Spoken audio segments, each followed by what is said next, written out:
Hello, chaps. I just want to sort of clear a few things up. A few people have been sort of messaging me and asking me, is there, is there a vocoder or is there something underneath the main vocal on Tell Me Something I Don't Know?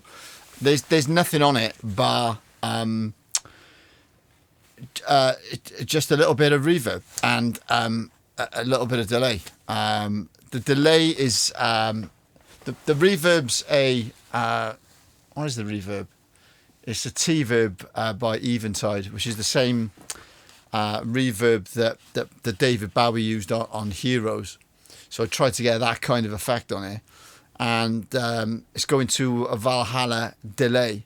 And what I've done with the delay, I've done a usual 4-step delay. Hello, hello, hello, hello. And then I've set the time for that. I found out the exact time. And then it's a ping pong delay. So then I've halved the other side.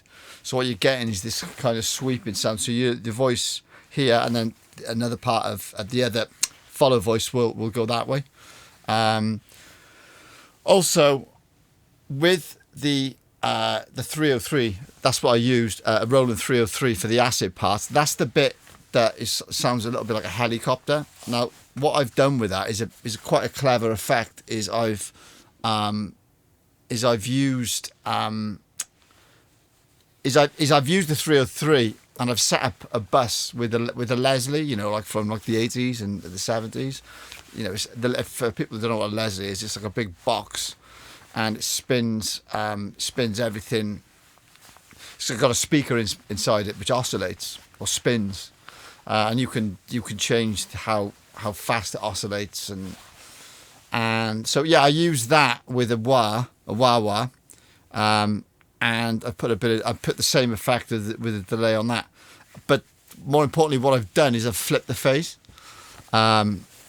which is if I do say so myself, quite a clever technique.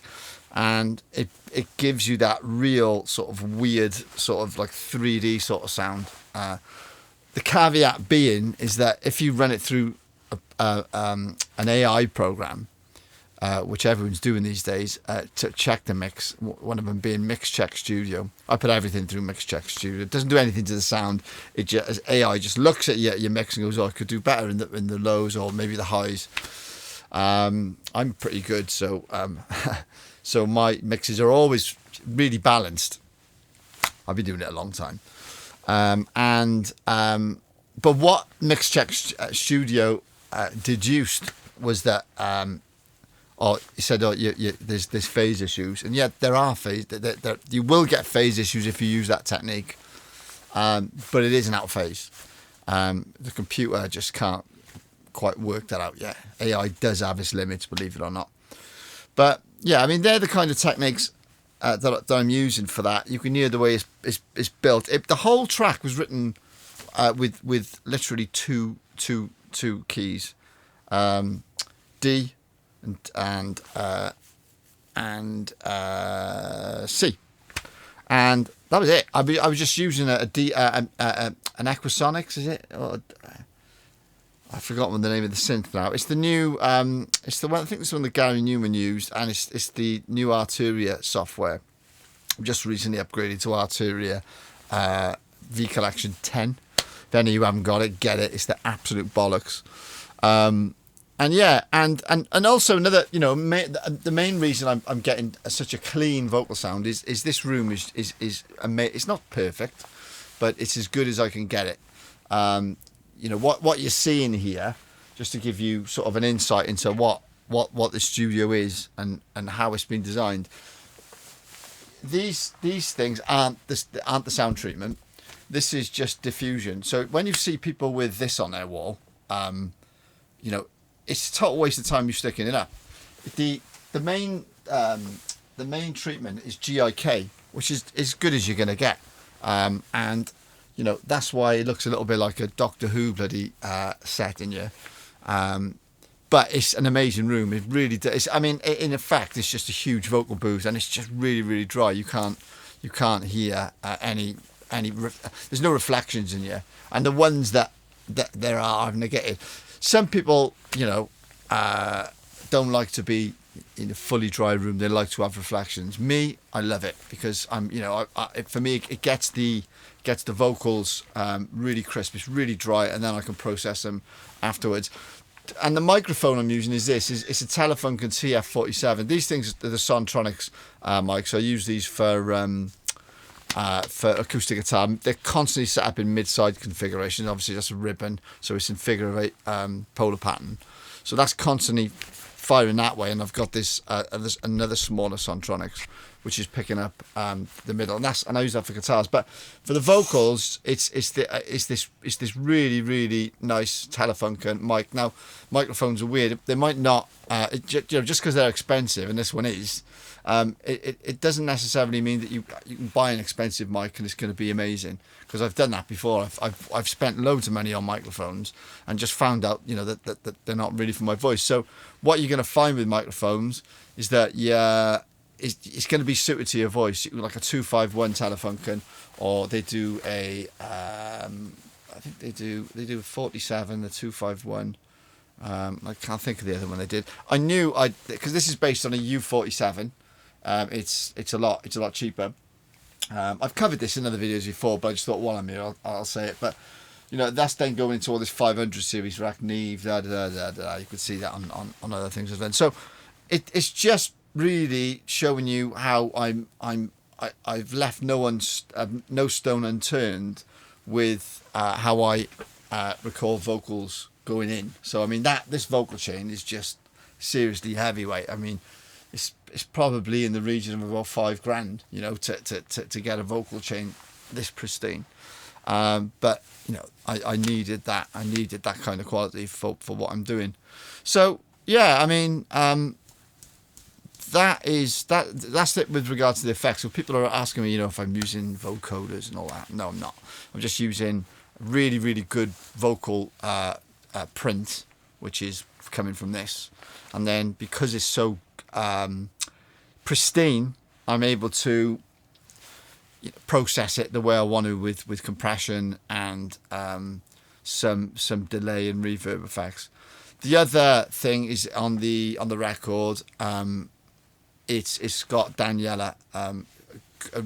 She just really does amazing things for my songs. I don't even tell her what to sing. I just send it over to New Zealand, and she's so fast. She just sends it straight back to me, and it's done. And I don't even have to do anything to it.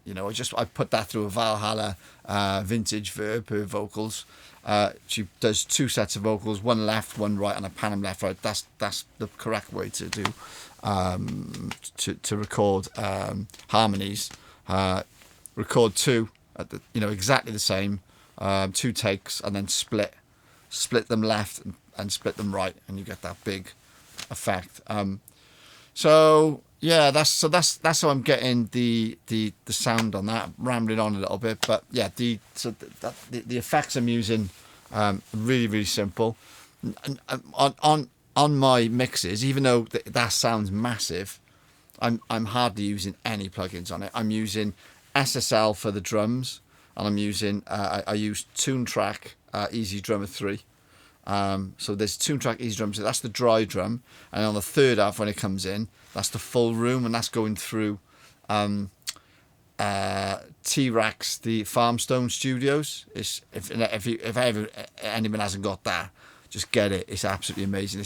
They basically emulated the room where Phil Collins does in the Air Tonight. I think that was EastEnders, wasn't it? Jesus.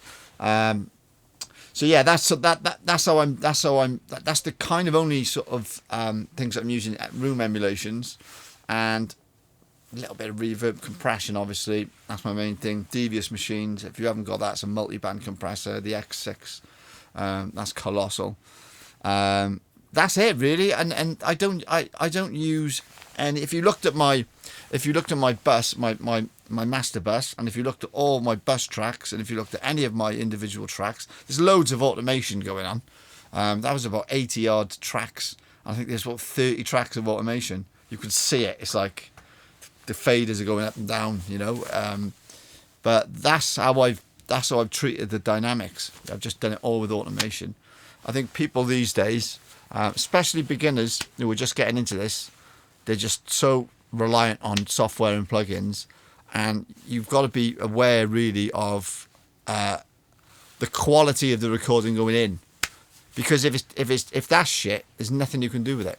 Yeah, you can put loads of plugins on it, but it's not going to do anything. It's just gonna you're going to back yourself into a corner. So I would, if people are looking to get that kind of vocal sound, make sure your room's right. Make sure you've got a good front end, i.e. your microphone and your preamps. And then, you know, just put a little bit of compression, knowing how to high pass stuff, how to low pass stuff. Sort of all studio basics, really.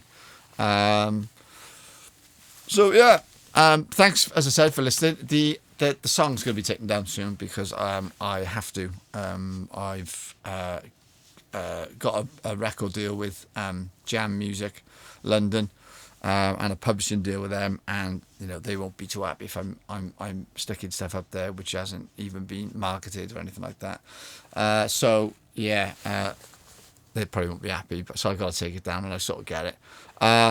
Just a little update on what's going on with me. I've got a new record coming out in the middle to sort of end of March. It's called Need to Be. With Amy Wadge, who's you all know was a Grammy Award winner. She performed on that, and then there's another song coming out just after that called Until Then, and that's going to also be featuring Amy Wadge. That's my missus, and yeah, so just keep an eye out for that. I'll plaster it up on the socials, and yeah, as I always do. Not everyone responds. It's a tough world out there. But on we soldier. If you could look at my YouTube channel, please subscribe. It's an absolute pig of a job to try and get people to subscribe to you. I have loads of people watching all my videos and just no one subscribes, and I get like that's why half the YouTubers are always saying please subscribe, because it's a mammoth task to get people to just click one button and help you out. I'm floating somewhere around. I've only really started doing it this past year, or trying to sort of. I'm certainly not going to be a YouTuber, and which is why I don't give sort of tutorials on music production, because I just haven't got the time. You know, between this and my day job as a vocal coach, and you know, and a producer, I produce a lot of stuff for other artists. I just haven't got the time to be getting onto YouTube and doing bloody, this is how you use a compressor, this is how to do high pass filter. You know, I haven't got time to do it. There's loads of other people doing it. But, you know, just like my channel for what it is. It's just a music channel, you know. It's just me on my own in a room with a guitar or a piano, with all my equipment, just making music, with the hope of you people liking it. And really with the hope, with my, you know, I'm not the kind of artist who's trying to, you know, be a pop star or anything like that. I'm just trying to, you know, get my music synced, which I have done. I've been quite successful with some projects, which I can't really talk about. But you know, it is what it is. I just write songs. I'm a signed artist. I write songs. I put them out there, and that's my life really. Music is just my entire thing. So it really helps if you can help me out, and if you could like, subscribe, click the bell thing, all that kind of stuff, because I'm trying to, you know, with what I do, trying to get as many videos out there for people to listen to. So yep, cheers. Like the page, subscribe, cheerio.